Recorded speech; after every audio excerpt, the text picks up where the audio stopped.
Hey everyone, and welcome back to another episode of Inside the Mind, where we break down the guitar sounds on our latest album, Electric Mind.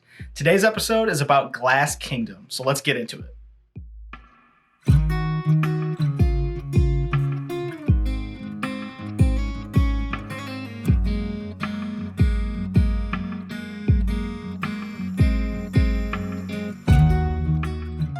My parts on Glass Kingdom were pretty simple. I provided a lot of the textures and ambient sounds. I achieved that mostly with a Kemper profiling amp, but not using it the way that you would think by getting amp sounds out of it. We actually just used the built-in effects on it, specifically the delay sounds, some of the crystal delays and other ones. We just cranked it up and got some really great texture sounds that give you an open air environment, almost like you're in a field. We really wanted to create a living atmosphere for this song, so that's what you're hearing.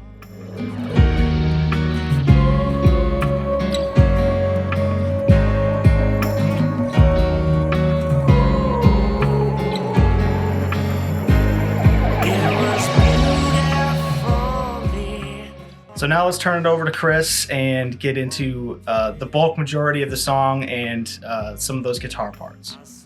Glass Kingdom is one of the more unique tracks on Electric Mind. It was a very collaborative effort between Cameron and myself. One of the really cool things about having Cam on drums is that he is fairly proficient at guitar as well. So he actually came up with a decent amount of riffs for the album.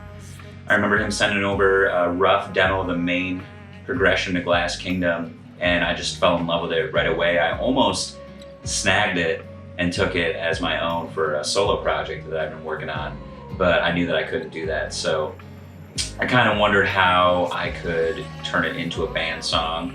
So we kind of polished it up and came up with this really cool drum loop between Cameron and myself, and the whole song kind of built around that drum loop once we had kind of come up with that.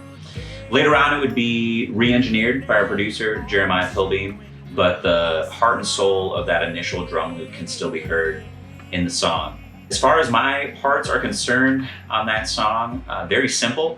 We used a 1970 Yamaha FG300, once again, our go-to acoustic in the studio. We double-tracked that. We also double-tracked some electric guitars doing the same thing. I called upon my trusty Epiphone Casino Coupe, kind of fit the vibe for this song.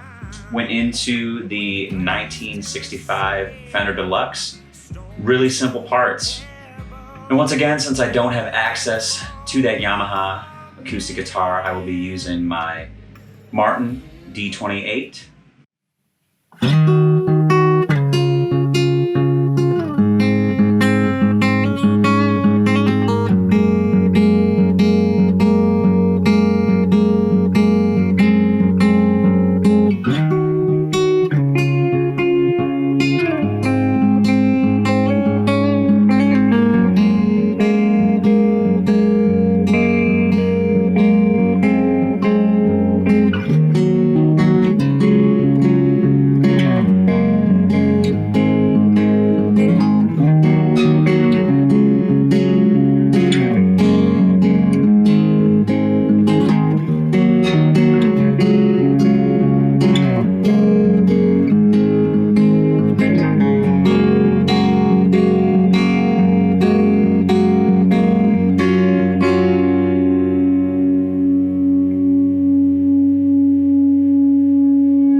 My other major contribution on Glass Kingdom would be the guitar solo in the latter part of the song. Once again, I'm using that Casino Coupe, and I once again called upon my EBO. If you remember, I was talking about that back in the Parallel video. Had it running through that 1965 Fender Deluxe, and we had some After Effects added to it. We actually used an Echoplex tape delay. Sounded awesome. It was a really fun part to track, and we actually have a clip from the session that we'll show you now, and it's actually the take that is on the album, which is really cool.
And my last addition to Glass Kingdom would be the outro chorus.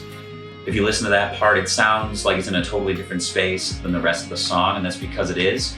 We tracked that in a vintage 1961 Avion camper, and we used one microphone. It was a live take, guitar and vocals all at once, and that's what you hear, just in that space. So that's why it's very kind of in its own, it's very special. It was really cool to track.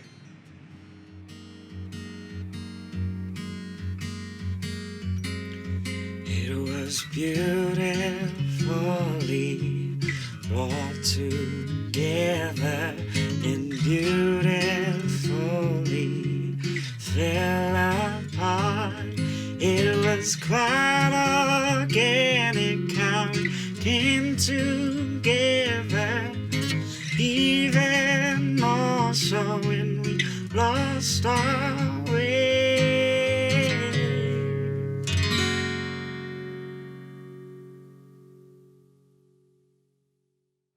So there you have it. That's how we got all of our sounds on Glass Kingdom.